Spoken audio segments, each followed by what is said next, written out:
Welcome in, Spurs Bros. Episode 13 we got coming in here. We're coming at you New Year's Eve. Hope everybody's had a great year. 2025 is going to be even better. Lots to talk about here. We start off. Alec has a bone to pick with some of the national media talking about Wemby. So we're going to defend our French boy. After that, we're going to talk actual basketball, go over the week that was. Disappointing loss on Christmas Day. We handled the Nets, lost close against the Timberwolves. So we got a lot of things to cover on those three games, a lot of things that we want to see the Spurs do better. One thing that everybody's been talking about, rotations. Who's going to start, who's going to come off the bench, who shouldn't play, and who should get traded. We're going to take a deep dive, as promised, into the Spurs rotations and what we want to see the rest of the season. We're going to talk about some additional clowns in the media, trade rumors, some chess in Central Park, lots of different things. And we're going to do a little tiny recap at the very end to say what our favorite things about the Spurs in 2024 was. So go follow us on X and on Instagram at Spurs Bros Pod. We love to see the subscribers coming in on YouTube and all the support we've been getting. We're going to make 2025 an even better year. And go leave a comment. We've got some merch that we're starting to debut, t-shirt and a hat, courtesy of my wife. So tune in. Let us know what you want to hear next and what you see us doing in 2025, episode 13. Here we go. Alrighty, Spurs Bros. Welcome to the Spurs Bros podcast. I am your host, Alec Bogus. These are my co-hosts, Reagan Keough and Tim Mendez. Notice how we didn't say Stuart Lynch. We are down a Spurs Bro tonight, but alas, we shall move on. How are we We're doing good tonight? here. 3 out of 4 ain't bad. We got a lot of takes regardless. Yes, we Right. do. Are we doing okay? How was y'all's Christmas? It was Good. good. I think it was better that the Spurs played the early game. I was pissed for like the first half hour after the game ended, but moved on pretty shortly after that. I thought it was Yeah, going to be longer, the frustration, but had a good Christmas. How about you good. guys? Yeah, immediately after, I was like, how am I supposed to be civil with the rest of my family and in-laws and everybody after the tragic loss? But it was okay because my wife made the first ever Spurs Bros merchandise. We can get it figured Hey, out. that's a big deal, dude. Look at that. All right, Spurs Bros, we officially have merch, or Reagan has merch at least, but It's figured that out. counts for something. That's badass, man. I love that. Maybe take the blur off from behind. So yeah, Boom. Look at Spurs Bros that. merch right That's there. clean, dude. That is clean, my friend. All right, Spurs Bros, in the comments, really quickly, let us know if you would like a Spurs Sure. Bro t-shirt or a hat. I want one. Reagan's the Get only my one who wife has on this. it. Yeah, man. We'll do it maybe a little limited edition drop. Yeah, Custom. let us know. We can get these made no problem. Oh, that's awesome, man. I love that. Yeah. Um, yeah, Spurs, bro. We'll get into the details from the week that was.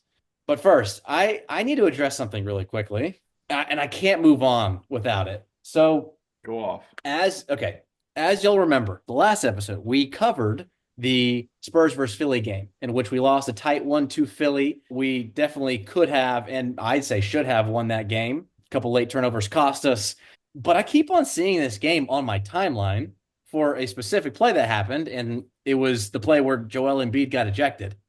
And it hasn't been a day. It's been like a week on my timeline of people. It's on my For You page on X of random fans, I guess they're Philly fans, saying, oh, this is why NBA viewership is down. And, Wemby should get fined 100K for this. And, oh, you want to make him a superstar, but this is how he acts in games and all of this stuff. And then the one that was the straw that broke the camel's back was Lou Will. I saw him on Michelle Beadle's podcast. Shout out Michelle Beadle. We love you. And Lou, Self-proclaimed greatest six man ever. But yeah, yeah, Yeah, self-proclaimed. self-proclaimed. Yeah. Put some Good. respect on Gino's name. Yeah, exactly. Seriously, good point, Tim.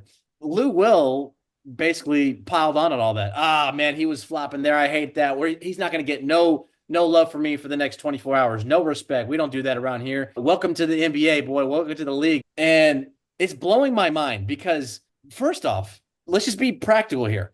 If Joel Embiid on that play thought it wasn't an offensive foul, and the coaching staff maybe thought it was an offensive foul, don't you think they would have done one of these? Like, let's go to the review. Let's review Yeah. it.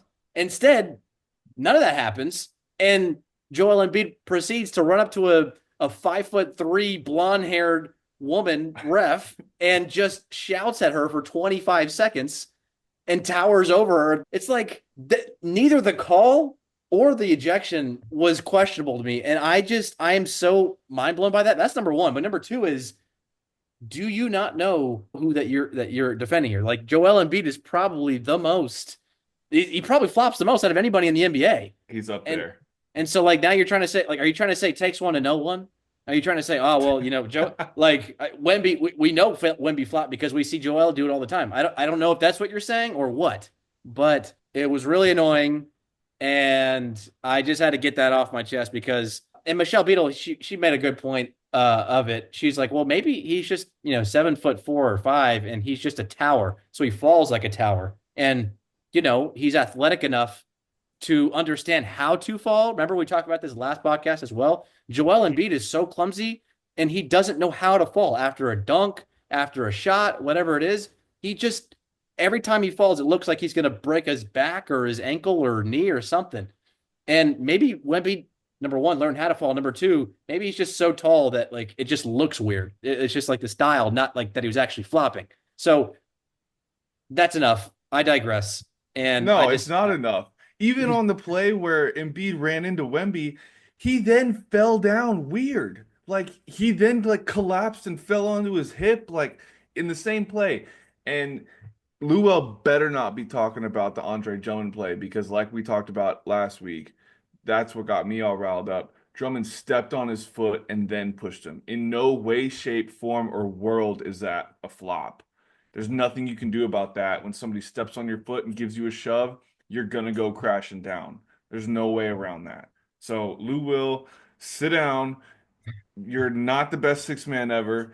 Get your little Spurs hate out. Michelle Beadle, eviscerate Lou Will the next time y'all got a game to cover. He's not a flopper. Joel's a flopper. Joel's a clumsy one. Drummond's the dirty one. And we got bigger, better things to worry about than the little Sixers. Yeah, Wemby yes. doesn't even flop in the first place, which pisses me off. That just got way too hyped out of proportion. I didn't see the Lou Will video at first. I thought he was talking about the Drummond play, but if he wasn't, like that makes even less sense because the Drummond ejection, Wemby explained it after the game that he stepped on his foot and that's why he lost his footing and fell. And when you go back and look at it, that's exactly what happened. So just no flop on either one of those ejections. And yeah, it's stupid that, like you said, Alec, it's still being talked about. It's I great. know. I know. And the last thing I'll say is, don't you think also if it was a flop that the NBA would have come out and fined him Find him. like anything? I mean, we already have a player on our team, Zach Collins, who got fined for flopping this year. So none of it makes sense. And I just None of it have makes no sense. idea where people are so delusional. And I know that we're Spurs fans, but like They need objectively, talking points, bro. Like they I, need I talking points. Wemby's the future of the league. It's the classic American like hero arc, right? Like we build him up. He's the best prospect in the history of basketball since LeBron James. He's mm, the future. He's an alien. Nike deals, rookie of the year. He's incredible. Oh my God, look at him on Christmas Day. He's a flopper. Get out of dang. here, bro. Nobody wants to hear your stupid little narratives. He's bigger than that. He's gonna brush it off. He's gonna go play some freaking chess in Central Park. He's so unbothered by these talking heads in the media. That's exactly right. That's a great take. We should probably double click on that another episode of that happening in real time, right? It's the he's shooting too many threes narrative and the he's a flopper narrative. Yeah. Like They're you're already trying to starting get to see it something to happen. stick. Yeah, Yeah. man. Yeah. And then if he doesn't win by next year, doesn't go to the second round of the playoffs by next year, it's oh, is it time? Are Trade him to we LA, trade him trading to it? New York. Yeah. Yeah, I can Get him already to see that play Miami. out. Yep. Yeah. Yeah. Either way, we digress. That's all I had to say. I had to get that out there off my chest. So moving along, as we alluded to at the beginning of the podcast, we did lose to the New York Knicks at the Garden on Christmas Day in a tight one, another tight loss, 117 to 114. Before we get into the details, I need to say a huge kudos and attaboy to Reagan, who last episode literally almost called Wemby's stat line. And he missed Close. his stat line on the low side, actually, which is It's ridiculous. just shocking. Yeah. So Reagan, on the last episode, he said, I hope Wemby goes for 40 and 12 against them.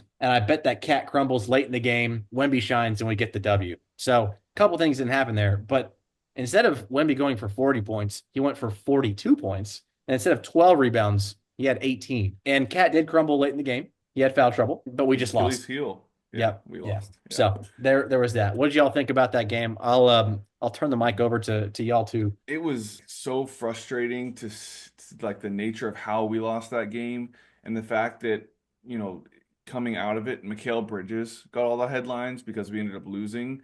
And kind of, I mean, kudos to Mikal, right? Like he had a fantastic performance. He was hitting Sean Livingston little midi pull-ups that were just pure. I mean, he had a couple of threes down the stretch. He closed the game out like an all-star player should and would. Cat faded. He stepped into the limelight and took over. So good for him. But Wemby had such an incredible performance. He was one weird whistle away from breaking excuse me, tying Wilt Chamberlain's all-time Christmas Day debut Mm, scoring record. He was right there, and like you're talking about, he had the 18 boards, 4 blocks. He dominated in every way. He played high minutes. You know, he impacted the game every single way, and this was one of our first national TV games this year as a better squad, as a team that has postseason aspirations. So I really wanted Wemby to take that headline away. That was part of the frustration for me, was just the way that we lost it mm, and the duel that Wemby ended up getting outshined from no fault of his own, I don't think, mhm. by Mikal Bridges at the end of the day. So that was part of the frustration for me. And then just the way that we lost it at the end was just flatline. It took all the wind out of the sails, the air out of the balloon, whatever you want to say. It was just like so deflating at the end there. I totally agree. Knicks fans were kind of freaking out before the season started, and even for the first like 3, 4 weeks of the season, because Mikel's shot was kind of off. I think he kind of had a little bit of a hitch in his shot. And of course, he has his best game of the season on Christmas against us. And I think he's right at his shot a little bit the month of December. But the game started out Wemby kind of feeling his way into it like he's been doing, kind of clanked a couple threes. I wasn't feeling good at first, but he quickly got into it, started knocking down his threes, establishing himself. He got into the game quicker than Cat did. Cat started going or getting into it in the second, like closer to halftime and beginning of the second half. But I know we're going to talk about rotations later, but we decided to go small whenever Wemby came out of the game. Could have used a Basti out there, especially with the Knicks and how they're always just around the ball, swarming the boards. I think we lost a lot of momentum whenever we went small. And yeah, whenever we got like a 7 to 9 point lead, Knicks got right back into it, tied the game or took a brief lead. And I mean, that's the NBA. It's a game of runs, but yeah, it sucked that we couldn't build on that lead. Yeah. I completely agree. And Reagan, great point. Yeah, it was that one weird whistle where who was it that fouled Chris Paul? Chris Paul was setting the screen. It might have been Cat. Honestly, it might have been Cat because I remember my dad and I talking, saying, "Don't you think he knew that he already had 4 fouls or whatever fouls it was?" I was like, "That's a great point," but Yeah. and maybe, but yeah, Wemby for Spurs bros who didn't see that play or the play that we're talking about is he was a deep three that Wemby shot. It ball went in. He already had 42 points in the game, like still like 7 minutes left in the game. And they called a foul, and they called the foul before the shot went off. And so it was foul on the floor. We didn't get 3 points. Wemby didn't get the 3 points. So, like you said, he didn't tie Wilt Chamberlain's record. And after that, he went scoreless the rest of the game. So Yeah. that was tough. And And that's not the first time that he's gone scoreless for a long yes, stretch like that after that. His 50 burger, yep, he right. got that 50 points with like 8 minutes left in the fourth quarter and didn't score. He came out for a few minutes, but he didn't score the rest of the game. So this is the Mm-hmm. second time where he's had a really high scoring game and then just nothing the rest of it. And it's not like he wasn't looking for shots. We didn't give him the ball in his normal spots. Right. That three got taken off the board. It was weird, but that's the second time that's happened where it stands out to me. I don't Totally. want that to be a trend. Yep. No. And so a couple of things that I wanted to get into here. CP3, he kind of went viral for saying this after that loss. He said, quote unquote, all that young guy stuff got to go out the window. And I mean, that's something that we've all been saying for a while now. And that's something that Chris Paul has been kind of harping on about, hey, it's time to grow up now. It's not like you don't wait and you just one day wake up and you're there. Like you have to do it now and you have Make to it become happen. that now. Yeah. And so, and Wemby had a couple of similar comments after that game saying, he said, quote, I don't think it was a game about momentum. I think it was a game about being dogs when the clock starts to be down. And then he also said in that same post game interview, he said, we let them, Knicks, move us a little too much. So this is more where it was about. They didn't win against us because they played better basketball, not at all. So again, these themes that keep on popping up, it's physicality, it's being mentally tough, it's about being a dog when it matters most, late in the games. Same reason we lost against Philly 2 nights before that. And it's actually kind of a reason why we lost 2 nights later after that. So, or maybe not 2 nights later, but against the Games Timberwolves as later. well. Yeah. 2 games later, I should say. And so maybe there is a silver lining in all that, though. Maybe there that like the fact that the players are starting to really talk about it, especially Wemby, is maybe it's a good thing, putting it top of mind, and like maybe that's what we're going to be focusing on for the next back half of the season is just being mentally tough. Because here's one thing that kind of points to us being mentally weak is Wemby and Devin Vassell each had 4 turnovers that game, and Jeremy Sohan had 5. So between them three, our quote unquote big three, 13 turnovers just between them three is no bueno. So, like you said, we got pushed around, got moved off our spots again, settled for shots, not good. And then obviously we didn't foresee Mikhail going off for 41, but still, that's sort of what I saw there. The turnovers are terrible. Jeremy 5 turnovers, like you said, but the 3 for 3 from three, I know that's just one game. That's very, very encouraging though.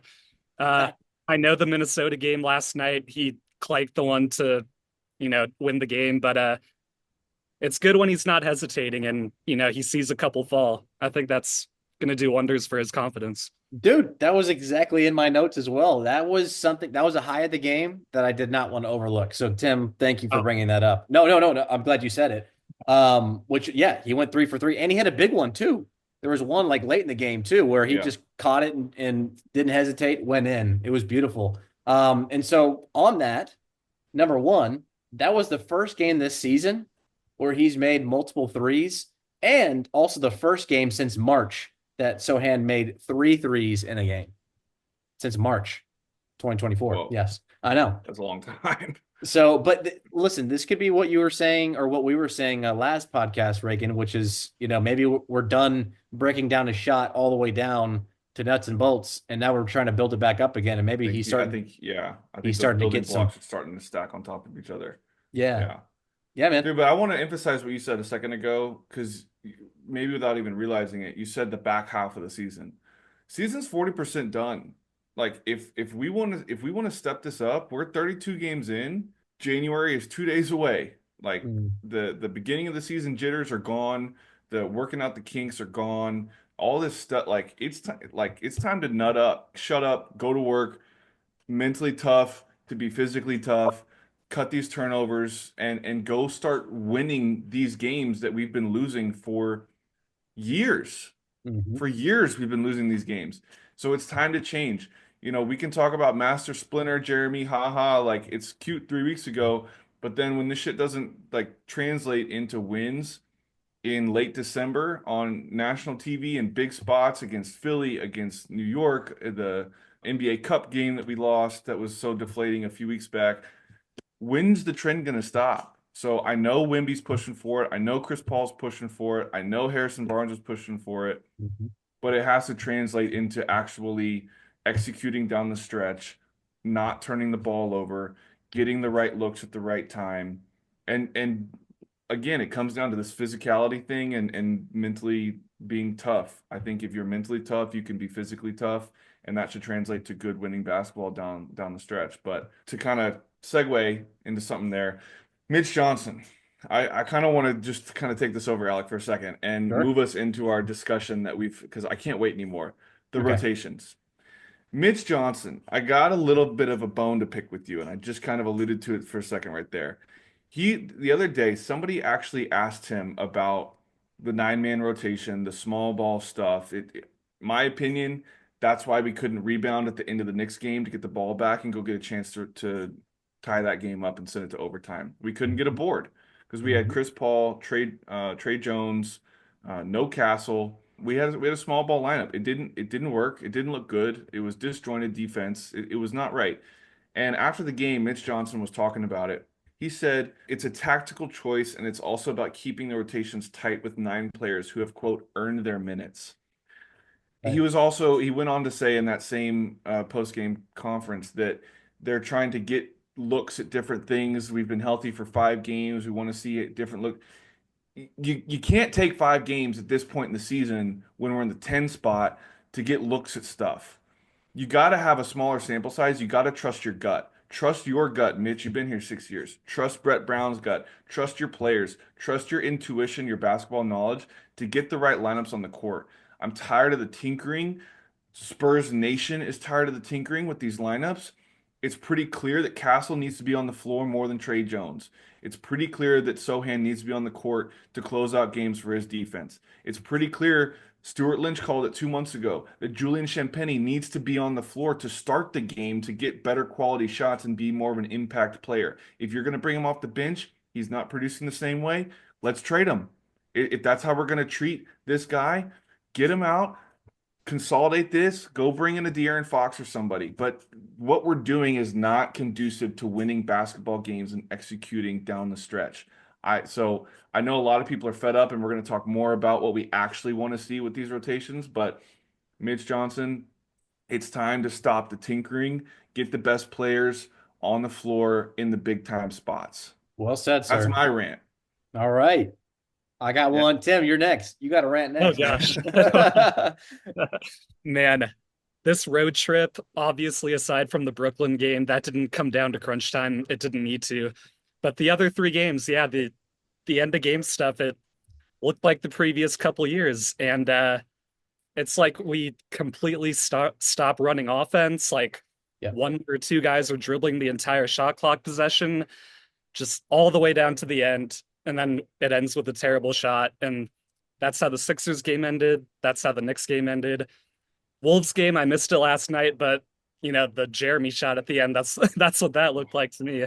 Well, So rotations, we've been fully healthy for 4 or 5 games now. That's small sample size, but it shouldn't still be this much of a problem. And starting lineup wise, yeah, I guess I'm starting to come around to Julian starting. I guess Devin off the bench. Harrison Barnes finally had a good game last night. He had really been struggling. Harrison's the ultimate professional. I thought maybe Harrison off the bench, Julian and Devin both start, but that's probably not going to happen though. But yeah, I think Julian, it'd be best for him if he did get back into the starting lineup. Got to have Jeremy out there. Chris Paul's not going out of the lineup. So yeah, we'll see. Julian, Devin, Harrison, two out of those 3. Obviously, Stefan does need to get more minutes. We've talked about how we think it's thrown off his rhythm and maybe done something to his confidence. So yeah, he needs to get at least 20 to 25 minutes a game. absolutely, boys. Agreed. Yeah, I was gonna say, you said we lost because offense stopped in the Philly game and the Knicks game, and then at the end of the T-Wolves game, the end of that game as well, Wemby went 0 for 4. He just clanked 4 threes late in the game. Were not good shots, in my opinion. So No. that's also another reason. It is frustrating, and Reagan, I definitely feel you. It's starting to boil over a little bit. It's like you're Yeah. right. That the point about him being there for 6 years, you know what you got in Trey Jones, you know what you've got in Keldon Johnson.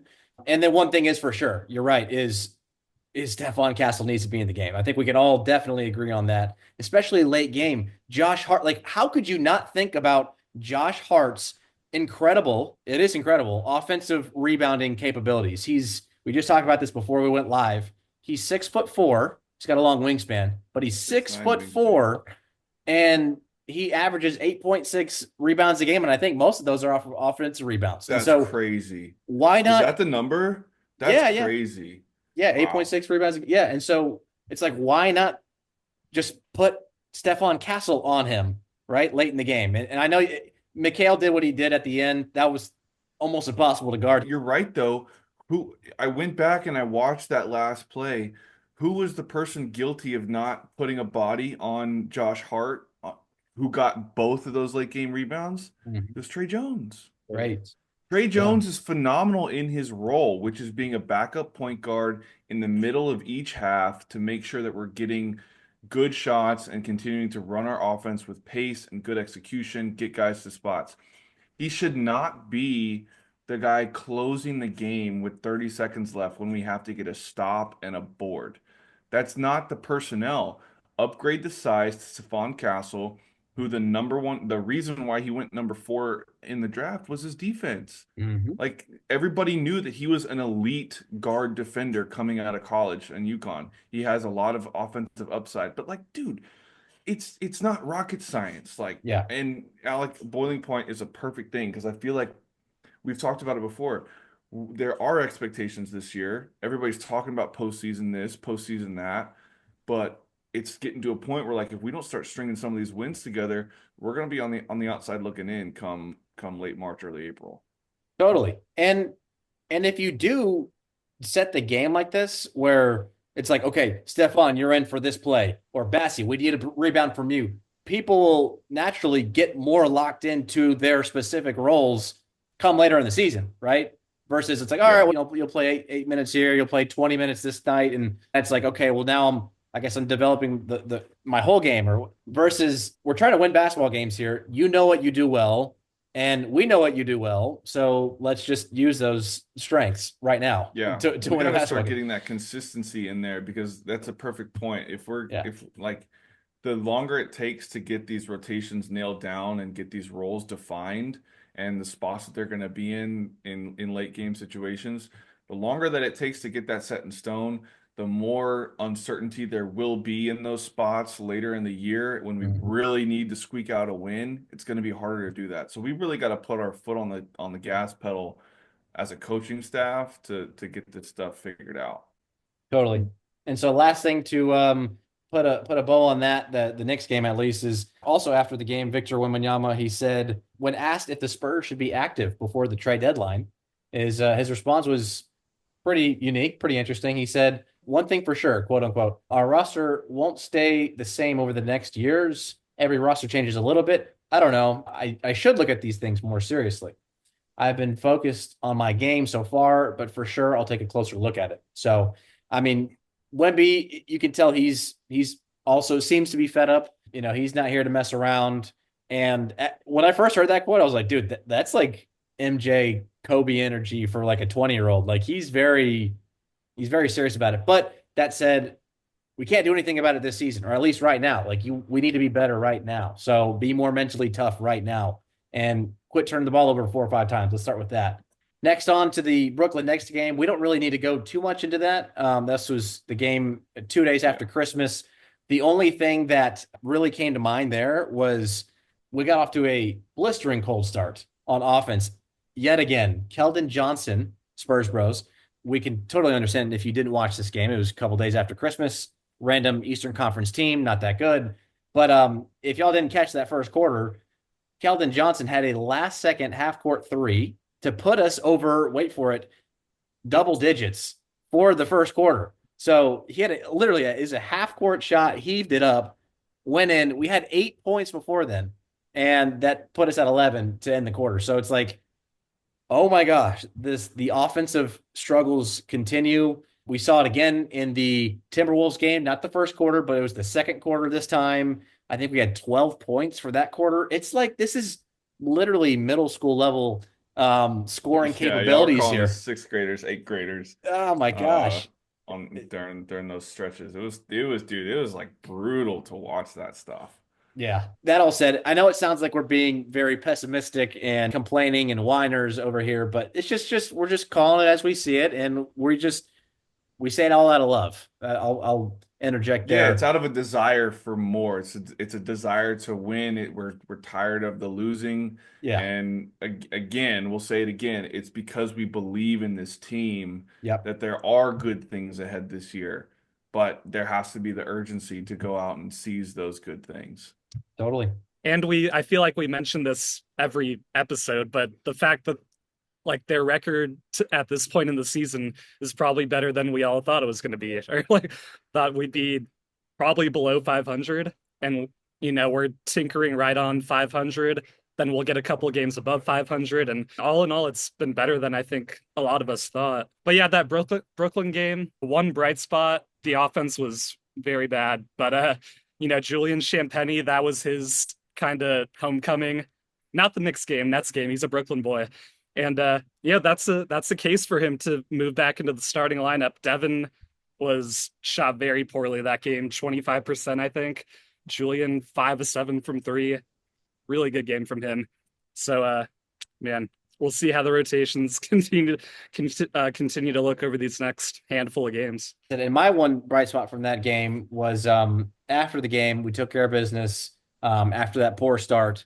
And like you said, yeah, Julian, he did have a nice coming out party in Brooklyn. I think Sean Elliott alluded to that he didn't have a good game against Brooklyn last year. So I think he was probably a little anxious, nervous, and to come out and have a good one this time against his, his home base. But nonetheless, my high for the game was after the game, we saw Wemby do a little jersey swap with this little kid. OMG.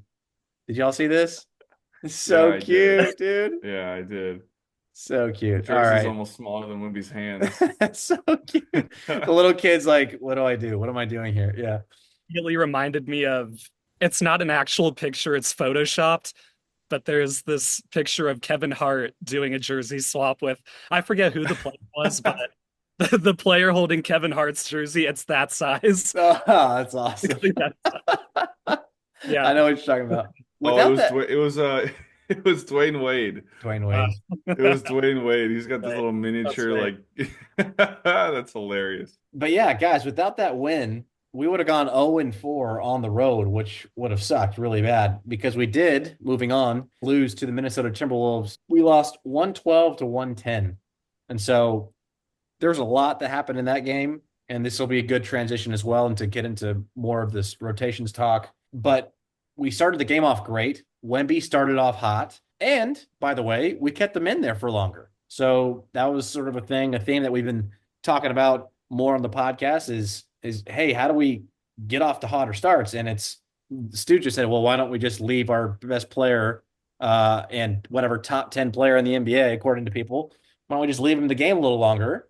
And sure enough, we did. And we scored 33 points in that first quarter. I think we were up 8 going into the second. And then the second quarter was just completely flat all around. Like I said, we scored 12 points total and we didn't match their intensity at all. And so just it was an up, then down, and then back up again. Third quarter was great. We matched their intensity. I think Mitch got after him in the locker room or Chris Paul or somebody did because we played our hearts out.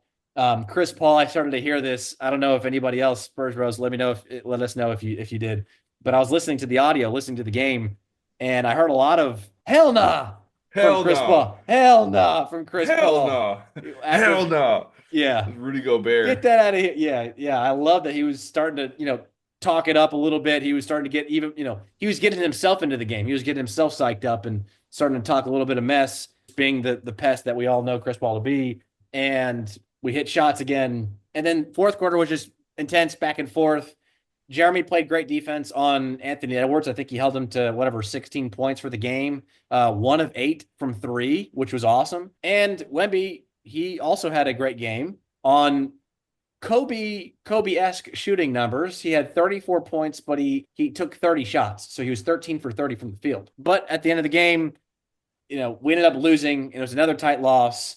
Does anyone want to encapsulate what happened there? We talked about already. Like, there's nothing new. Just horrible execution at the Yeah. end. We're trying to run whatever that play was through Wemby to get him, a ball screen.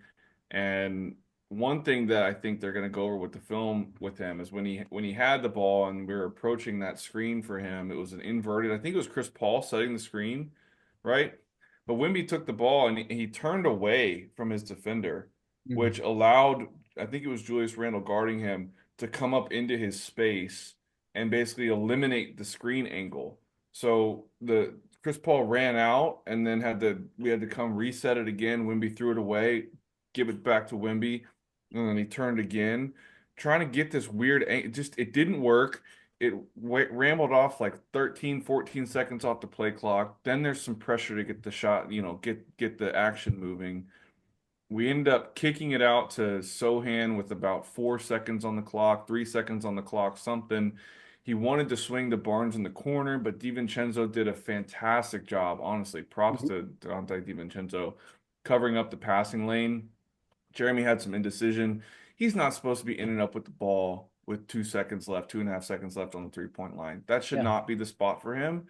That was the kind of the bailout thing, and that's probably exactly what Minnesota wanted. A Yep. lot of people said, "Hey, Jeremy, take the ball to the rim."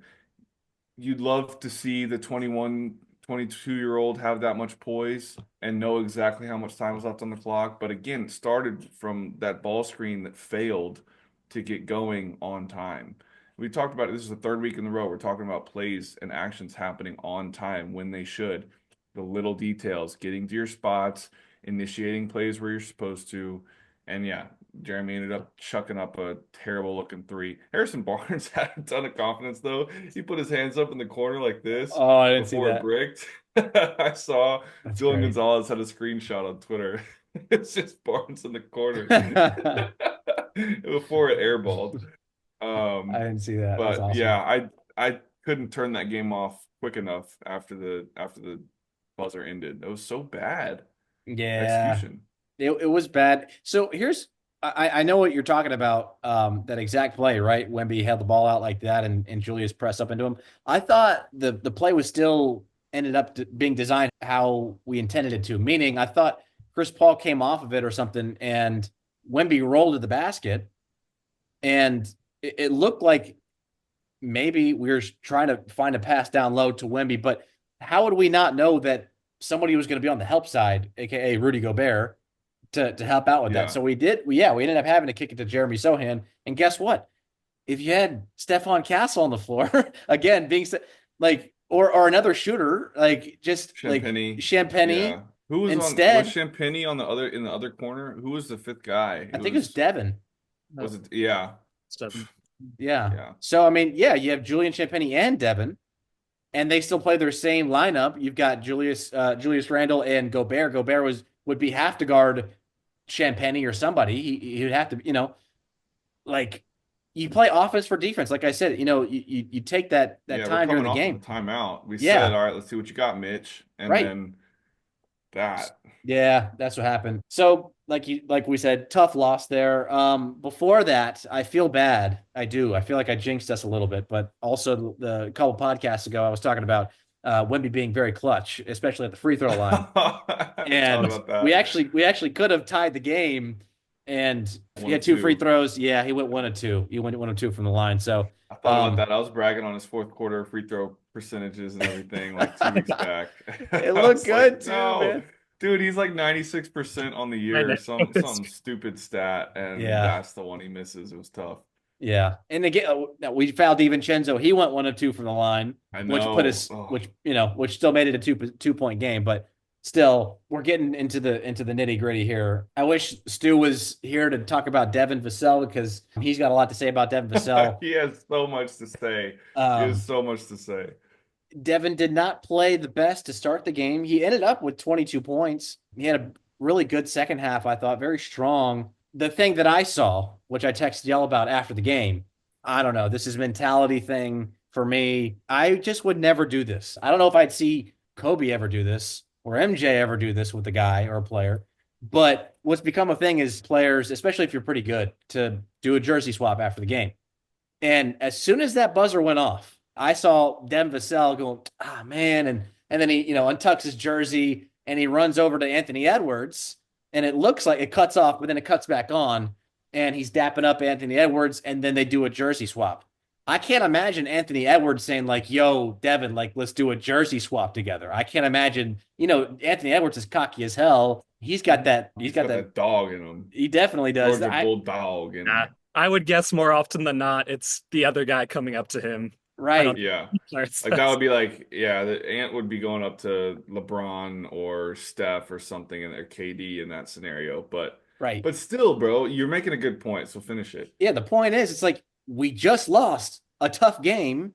We just ended our road trip 1-3 on the road. And that's how you react right after the game. Oh man, that was tough. That was a tough loss. Oh, hey, by the way, brother, can I please get your jersey and you get my? Come on, I don't like that at all. That's the one thing I'll say about Devin. I never even understood. This is probably going too far. Like the talking in between the game and like the laughing back and forth during a big game. I never understood that. I know they're pros and they can have Yeah, fun with bro. it and You stuff. you get on the court, you enter a different mode. You ain't Yeah. telling jokes to nobody. We Oh, need more of that though. I We know. need more of that. Yes. So that was the one thing I'll say about Devin.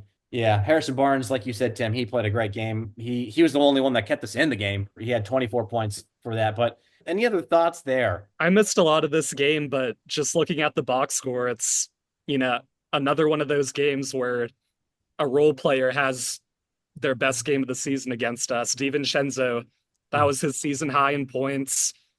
He put up rebounds, assists. He made that nice play at the end, like Reagan said, cut off the passing lane. Mhm. That's pretty tough that we held Ant to 1 of 9 from three, only 14 points. Julius Randle was 0 of 7 from three. So yeah, to not pull out that game when you kind of shut down their two best players, that's unfortunate. Right. Yeah, it's tough, man. Tim, as you say that, I'm thinking of the play-in game against Phoenix. Not the play-in game, the NBA Cup game against Phoenix when Kevin Durant got hurt and Beal didn't do much. Booker went crazy, but two out of the three guys didn't do anything. We couldn't take advantage of that gift, that was hand wrapped for us. It was kind of the same thing last night. Like, how often is Anthony Edwards going to go 1 of 9? He's leading the league in 3-point makes this year. How many times is he going to go 1 of 9 from 3-point range? It doesn't happen. That's a game we have to win. And we in our preview last week, we even said like we were a game or something away, within the Timberwolves. So if we win that game, right now we're 17 and 16, they're 17 and 15. Or no, we would be tied at 17 and 15. So now they're whatever. I'm messing that up, but that was an important game. We're bunched up in the standings. That could have real effects down the road. It's an important game we got to win. We got to have the urgency, and that just kind of emphasizes the point. Like Devin, bro, take the Right. L. Text him later on if you want the jersey. Like Yeah. on the Yeah. court, 5 seconds after the buzzer goes off. Come on, man. Good points, Tim. Yep. And so going back to Stephon Castle, though, I thought this was another, like I said, place where we definitely could have used him. I think he played eight I think minutes so. in that game against the Timberwolves, which is that's criminal, my friends.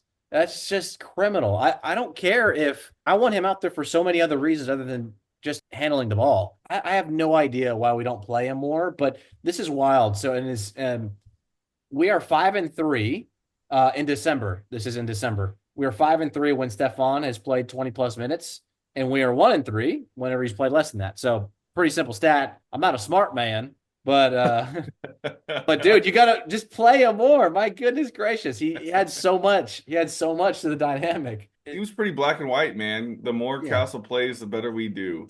And Yes. he needs to be playing from the starting rotation. I think a lot of people agree in Spurs Nation, Spurs bros everywhere, talking on Twitter and stuff, that it looks like it's kind of shot his confidence to put him back coming off the bench.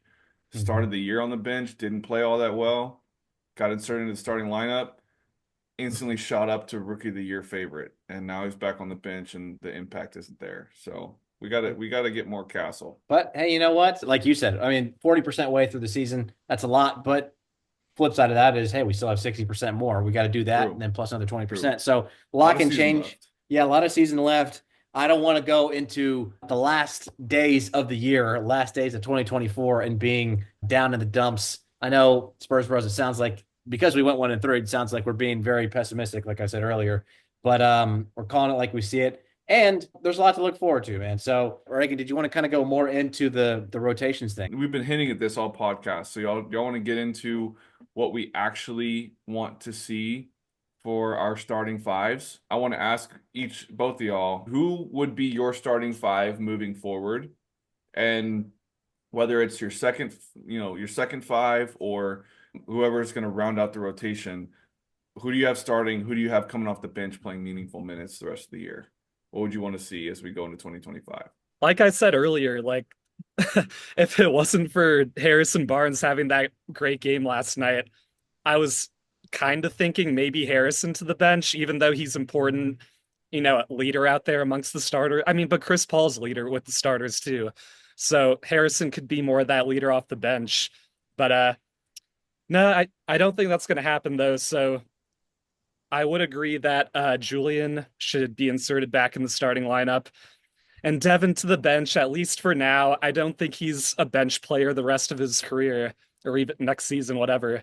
But Julian back in the starting lineup, Devin sixth man, right along with Keldon. They can come into the game at around the same time. Mhm. And then I don't mind us going small for it depends on the situation, but if the team has a size in the second group, a good backup big, Bassie needs to be out there, or even Collins if he's playing well any given game. So That's a big if. yeah, CP3, Julian, Jeremy, Barnes, Wemby, then Trey, Devin, Keldon. Who am I forgetting at the four? Stephon. Oh yeah, Castle. yeah, Yeah. Yeah. it would be kind of a small line. Yeah, but yeah, of course, Stefan to get at least 20 to 25 minutes a game. Yeah. That needs to start happening again ASAP. Yeah. Alec? Yeah, I would like to see Riley Minix. Devin, no, just kidding. No, just kidding. Been balling in So, Austin. yeah, he is. Let's go, baby.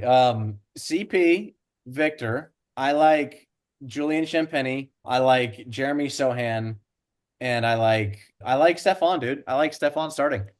I do. I know it may not be as much scoring, but if you're gonna keep Victor and his minutes the same way that they have been, which is taking him out 6 minutes in the game, I mean, let him shoot most of those shots, right? To start the game. And then, rotations happen naturally or whatever, and things work itself out. But you got Victor, you've got Julian Champagny shooting, Chris Paul, he can shoot. So I like that. And then you got, yeah, Harrison Barnes off the bench.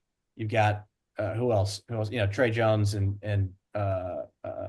Keldon. Yeah, Keldon Devin. and Devin. Yeah. So I like that lineup. I like you can even sub in 5 out, 4 in, right? Or 4 in, 4 out. Yeah. I think we're on a similar track here. So my starting five would be Chris Paul, Stephon Castle, Julian Champagny, Harrison Barnes, and Wemby.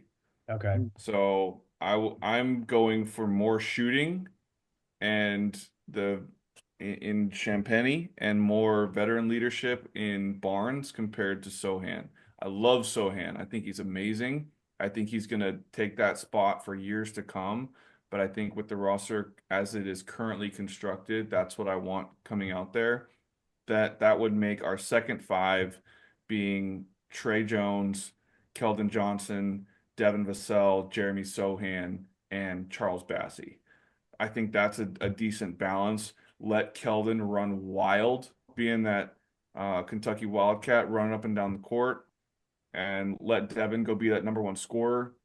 Let Sohan come in pretty early to spell Barnes and be that do everything guy. Coming off the bench, he's going to be amped up, ready to go, and Bassie's got to play before Zach Collins ever does at this point. You get Trey Jones in there to take over, CP3 or Castle, whatever the game is kind of dictating, but you can't play Trey Jones more than 8 or 9 minutes these days. And that's what I said. It's got to be that 4 to 5 minute stretch in the middle of each half to continue the offense and execute. But yeah, I want CP3 and Castle starting together. Then I want shooting with Champagny and Barnes and Wemby holding down the fort. I think that changes if we make a trade. Obviously, it'll change, but CP3's here 1 year. Castle's going to slide into that spot long term, which makes room for probably Devin to join the starting group, keeping Champagny there, and Keldon's kind of the sixth man off the bench. But yeah, that's my thoughts for now. I can see that. I actually like that. Again, it's more balanced versus what I said. Mine's like very defense heavy, slasher heavy, and then Wemby can do a little bit of everything. Versus you is more like you said, is more balanced, but also shooting. Versus if you took my lineup, you've got Keldon, it's like almost going from defense to offense completely, Yeah. right? You know what I mean? Yep. It's not as much balance. So I can actually like yours. Yeah, it's actually going back to that lineup because I forget if I can go back in episode 8 was the most recent time we talked about it. But, back in late November, that lineup that I said Chris Paul, Stephon Castle, Champagny, Barnes, and Wemby was the best 5-man lineup in the NBA, a month ago. That was that lauded celebrated lineup that we had that was crushing teams while they were on the court together. They were Right. outscoring back then opponents by 30 points per 100 possessions. I just pulled that stat back up. Boom. So that's what I want to get back to because that's what we saw work.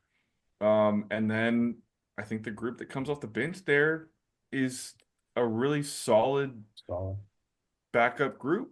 And yeah. you can play with the rotations and stuff, but I think that sets the tone from the beginning. They gel well together, and we go from there. But I think we can all agree: more Castle, more Castle, more Castle. Oh, come on, baby. Yes, sir. I think that's accurate, man. Yeah, that's what we have to deal with until we get somebody better, until our guys develop more, that sort of thing. So yeah, Get that's somebody better, Alec? Do you say trade talk? yes, we can go into that a little bit. Spurs Bros, the last podcast we talked a lot about the De'Aaron Fox trade rumors that were happening.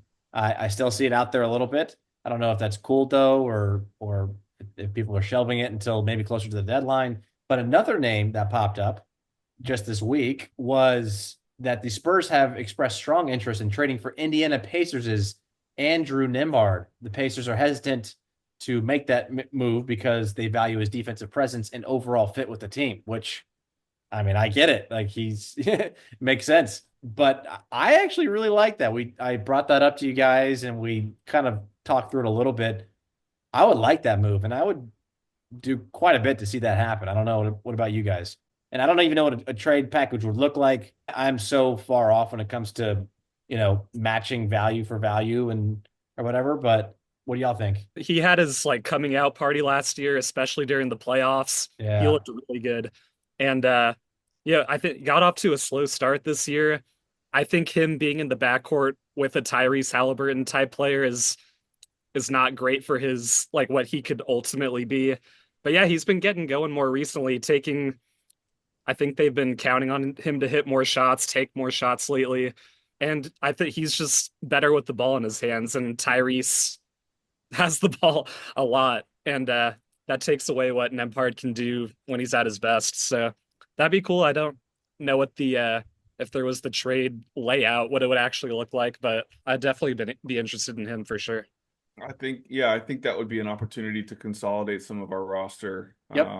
You take a Branham and a Jones type Yep. package, and if any, because Branham's on the fringe of our rotation as it is, and I think that making that type of move would eliminate some of the question marks that we're facing right now, because we are loaded up at that guard spot, and making it a 2-for-1, and maybe you know taking on something else to make that happen for them, sending a pick along with that could definitely be something I would consider doing right now. Yeah. Yeah. If for no other reason than to consolidate some of the roster and eliminate just organically and eliminate some of the question marks that's coming right now with the rotations. But he's a good player. He's a solid 6'4" guard. Brian Wright should love him. Combo guard. Yeah. Yeah, more size than Trey Jones, and you throw back a prospect like Malachi Branham for Indiana to go play with, and another pick, and maybe something we can do. I really like him. I saw a few of his highlights. I remember, like you said, Tim, I remember seeing him in the playoffs, and that's when he came on my radar. But after watching a few of his highlights, he's definitely got that thing that we definitely don't have on this team, which is shiftiness.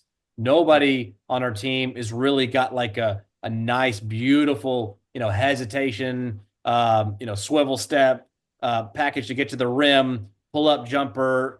His shot, he has a low lift point on his shot, but it looks good. And that's something that we've definitely missed on this team for a really long time. Trey Jones is he's quick, he's fast, but he's not like shifty. He's not like, you could break someone down, crossover, hesitation off of a screen and roll, which makes things easier for Wemby. Like I like all of that, which we're currently missing. And like you said, the big thing is consolidation.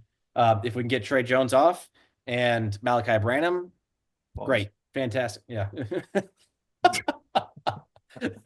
Yep. So there you go. There you Yeah, go. he's started every game for the Pacers this year. Yeah. which they're right where we are. So if we can get, a starter to come off the bench for us in place of a guy who's not playing anymore, Branham and a guy like Jones, and throw in a draft pick, maybe 2 second rounders or a week first, maybe the Chicago pick or the Charlotte pick, something like that. Why not? Charlotte I pick. So I would do it, and I would throw exactly. I'd throw in an extra something piece of asset to make that yeah, trade work, just because almost make it an offer they can't refuse, right? As they say, average 11 a game, 3.1 rebounds, about 5 assists a game, shoots 48%. I mean, that's really good. I don't know, I like it. So moving along in other topics, quick little tidbit there. I saw Kevin O'Connor and Wozniak. How do you pronounce his last name? Lambrier. I Lambert, don't know, bro. Embry? This guy, Lambert. I've Yeah. never heard of him before this week. Goodness gracious. I don't know if y'all saw this, but last thing we'll be mad about, and then we're going to get into the good feels. We'll save the good feels for the very end. But they were talking about heated debate about Wemby being a top, whatever, 6 to 7, 5 or 6 player in the league right now.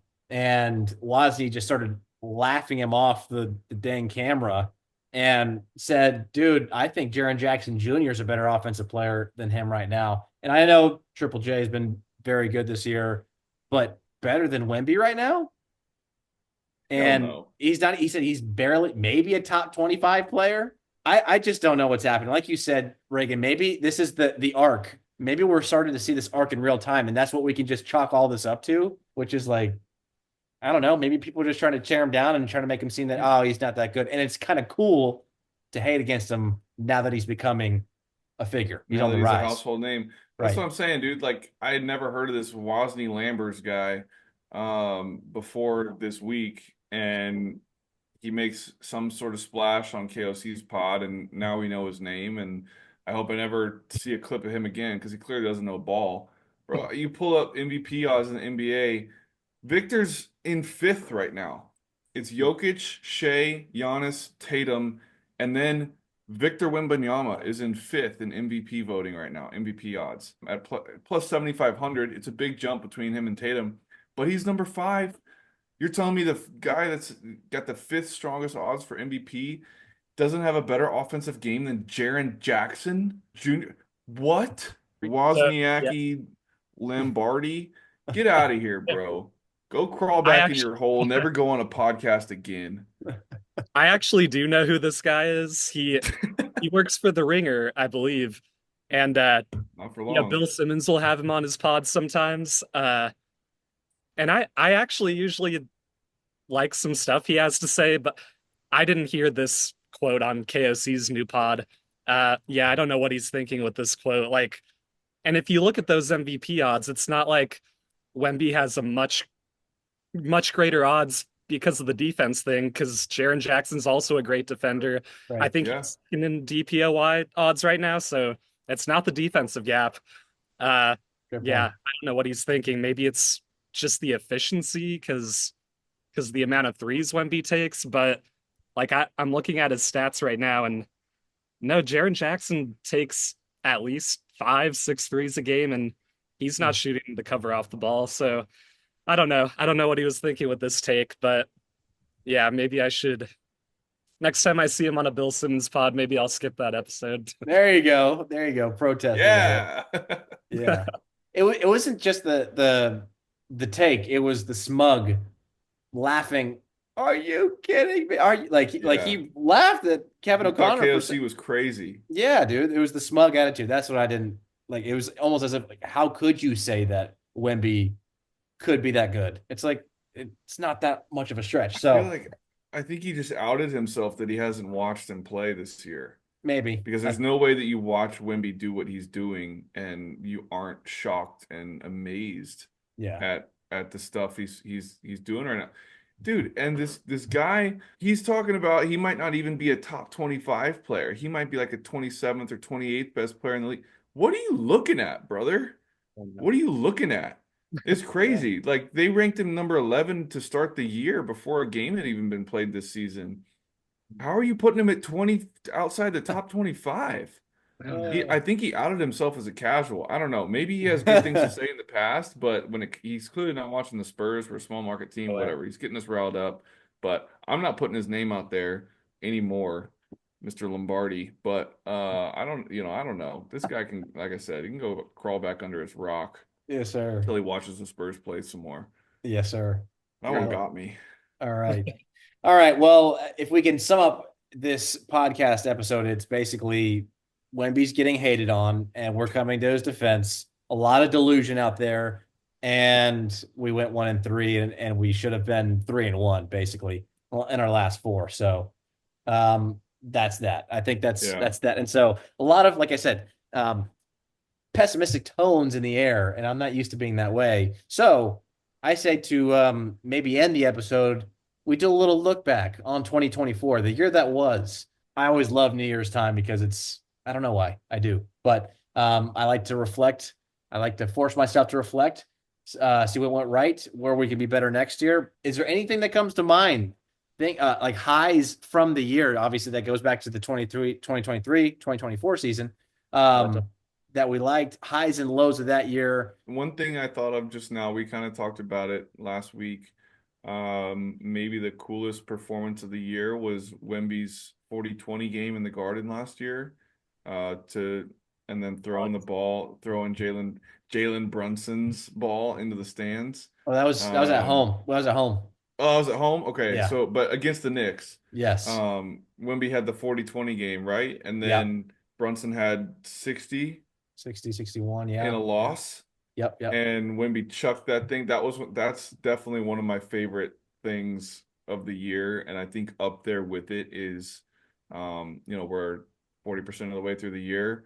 My other high is going to be drafting Stephon Castle because I think we really got something in this guy for a long time. Those Yes, are my sir. two highs. There you go. I agree. I was going to mention drafting Stephon Castle too, for sure. Okay, I sorry. I didn't watch a lot of him at UConn. I knew people were worried about his shot, obviously, but no, from what we've seen, yeah, I'm not worried about it. His defense is amazing, and he plays like such a vet for his age. I'm really excited about that. Going back to last season, that like second to last game of the season where we knocked Denver out of the one seed when we beat Yes. Denver at home, that was a really cool win. Devontae Graham, not on the Yeah. more obviously, but he had that huge fourth quarter, and it was just really cool to knock Denver out of that one seed, and that it ended up really hurting them because they had to play Minnesota in the second round, got bounced in the second round. So that was probably my favorite or one of my favorite wins of the year last year. Uh, Good those pull, Tim. I'm not joking. I'm not joking when I say this. That those two were the things that came to my mind. Or definitely Stephon. That's the reason I brought it up. But drafting him, I think we can all agree there. We're fanboys for Stephon at this point. But those two games specifically, I loved. I mean, one because I was at that Knicks game. I think that was like the one game or second game that I went to that whole season. But then second, I just remember um, Jamal Murray and Aaron Gordon, kind of mocking Wemby that game as well, and then Wemby Yeah. going off. And I remember, Stu, he's a huge Devontae fan, so I remember Stu being hyped after that game. They're all jumping up and down, and Yeah. that was fun to me. So that was a high. Drafting Stephon was a high. Speaking of Stephon and moments that made me feel good over Christmas break and during the right before that Knicks game, you see him get his ring. Yeah, Uh, both of them. Yeah. oh, that was so cool, man. So his His mom, mom, that yeah. was that was so fun to see, and his mom was so gracious and so kind, and was welcoming of the Spurs community, basically the Spurs team. And they wish, they sang happy birthday to her, and then she turned it back around on everybody, flipped the script, and turned it back to Stefan and say, "Hey, I have an early Christmas gift for you," and gave him his ring. And so that was fun to me. That was just that gave me tears in my eyes, man. That was so much fun. So It was sick because they got one for the championship, and then I think they got a separate one for the back-to-back. Like they made a separate ring for the fact that they won the back-to-back, like the second one in a oh, row. Even though wow, Castle was only there for one of them, they all got two rings. I saw Klingon got the same thing earlier in the year. got And it. those things, I mean, they're chunky. Those are They're big. huge. Yeah. Yeah. He looks sick though. They got the husky on the face of him. Yeah. Really cool. He Cool. deserves it, man. He's a winner. He's a winner. That's Winner. part of the reason why we love him so much is because he's a winner. Period. Full stop. And a story. You can't take that away. So, man, that's all I got. Y'all have anything else? Anything else you want to touch on before we say goodbye to 2024 and say hello to 2025? Not Tim, anything? I don't think so. Just Yeah. yeah, let's recap or let's yeah, look forward to these first few games of the new year. Yeah, Yeah, so the man. next four games, we got home versus the Clippers tomorrow, which is Tuesday. I'm recording a day early here. So tomorrow we got home versus the Clippers. Friday we go to Denver to play the Nuggets. Then we come back to San Antonio to play the Nuggets. So home and away with Denver here on Friday, Saturday. And then next Monday, January 6th, we got a little trip to Chicago to go play the Bulls. So Clippers, Nuggets home and away, and the Bulls. What do y'all see us going? Alec? Clippers dub. I think we win one against the Nuggets. I think it's the home game. And I think we take care of business against the Bulls. I think So that's exactly what I was gonna say. Yeah, there you go. 3-1 we split the two Denver games. There you go. Three Yeah, and Come on. I'm with y'all. We're on the same thing, and I think it's gonna be one. the home game that we win against the Nuggets. Yep. We I So, think I think we're gonna want to come back and beat the Bulls after Vucevic went for 40 a couple weeks ago. We That's got right. Wemby back in here, and we're not going to be relying on Zach Collins there. So True. it's going to be a different story for Vooch yeah, True. in Chicago. so that would be 19 and 17. That'd be awesome, man. Come on. Yeah, it would. And, Yep, that'd be and great. and again, we need these wins because it doesn't get any easier for us. We got the Grizzlies coming up twice, back-to-back games. We've got the Lakers again, back-to-back games, the Bucks, Heat, Pacers back-to-back. Like that's not easy by any stretch of the imagination. So we got to take advantage now, and hopefully start to pull together some wins now, whether we grind them out or whatever. But we need to, like we just talked about throughout the whole podcast, need to learn how to win and just put some W's on our board, man. Yeah, So we got to get through January, man. Gonna be a tough stretch. So buckle in, get these rotations locked up, have a sense of urgency, mentally tough, physically tough. Go enforce our will on some of these guys, and maybe the roster looks a little bit different come mid February. let's do it, boys. Spurs Bros, we love you guys. Thank you for continuing to watch and listen. We appreciate you. Leave us a comment. We love to engage with you anywhere we can. And like we said, I mean, thank y'all for Subscribe, like. subscribe, like, hashtag, do all the things. No, not that part. But either way, thank you so much for being here along for the ride. We can't wait to do this back half of the year season and do start of the new year with you guys. So we love y'all. Yeah, put a comment in here if y'all want a hat, if you want a shirt, let us Some know. merch. We're gonna get this figured out. But Happy New Year, everybody, and from the Spurs Bros, go Spurs, go.